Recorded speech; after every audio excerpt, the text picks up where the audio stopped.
পৃথিবীর একমাত্র মন্দির যেখানে পুরোহিত মা কালীর বুকের উপর পা রেখে পুজো করেন।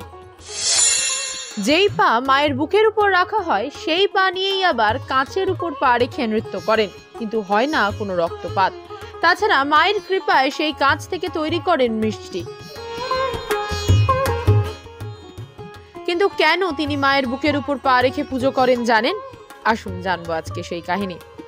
শুধুমাত্র এইটুকুই নয়, আমাদের ক্যামেরার সামনে বাটিতে ঢালা হলো চরণামৃত, কিন্তু কিছুক্ষণ পরে দেখা গেল বাটিটা পুরোটাই খালি, উধাও হয়ে গেল মায়ের চরণামৃত।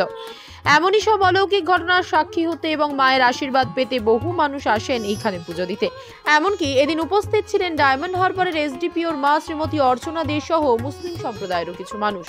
এ একরকম লোম খাড়া করার মতো ঘটনা। কি রয়েছে এই মন্দিরে?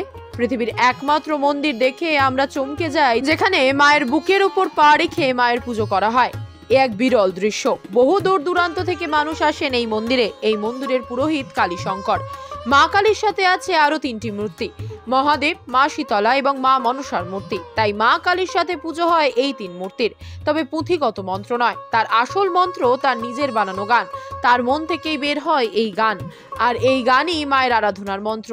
তুমি তোমা মুক্ত কেসি আমায় মুক্তি নামা করো। হঠাৎই কালী শঙ্করের মনে হলো মাকে যেভাবে ডাকছেন তার একটা পরিণতি হওয়া দরকার। তিনি হঠাৎই মায়ের একটি মূর্তি বানাতে শুরু করেন। তারপরে এক চমকে যাওয়া ঘটনা ঘটল। মূর্তি বানাতে বানাতে তিনি ঘুমিয়ে পড়লেন। হঠাৎ চোখ খুলতেই এক কালো মতো মেয়েকে দেখেন তার সামনে বসে থাকতে। তাদের দুজনের কথোপকথন হয়। তার মধ্যে সংশয় ছিল, কি রং দেবেন মায়ের গায়ে, কি রঙের শাড়ি পরাবেন মাকে। হঠাৎই সেই মহিলা যেন সমস্ত প্রশ্নের উত্তর দিয়ে গেল। ঘুম থেকে উঠে দেখেন মূর্তির আয়তন বিশাল। তখন তিনি ভাবলেন, রং করার জন্য তার হাত মায়ের মুখ পর্যন্ত পৌঁছবে কি করে। তখন নাকি সেই মেয়েটি সংকেত দেন যে তিনি যেন মায়ের বুকের উপর পা রেখে মায়ের মুখ রং করেন।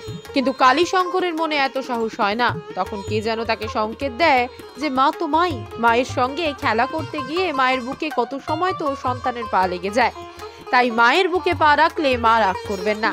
তিনি কোথা থেকে যেন আদেশ পেয়ে যান যে তিনি মায়ের বুকের উপর পা রাখতে পারবেন। তারপর থেকেই তিনি তা করেন।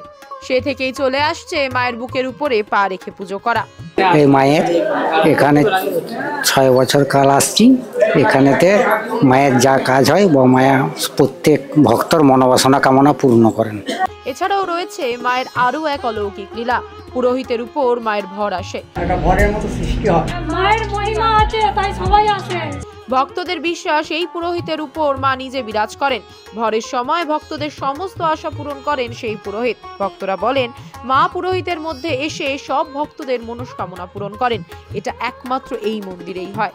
এই দৃশ্য যদি আপনাদের দেখতে হয় তাহলে মঙ্গল বা শনিবার আপনাদের যেতে হবে এই মন্দিরে। হুগলির আরামবাগ থেকে মাত্র 12 কিলোমিটার দূরে রয়েছে রতনপুর গ্রাম, আর সেই গ্রামেই রয়েছে এই মন্দির। সেই মন্দিরেই ঘটে এই সমস্ত অলৌকিক ঘটনা।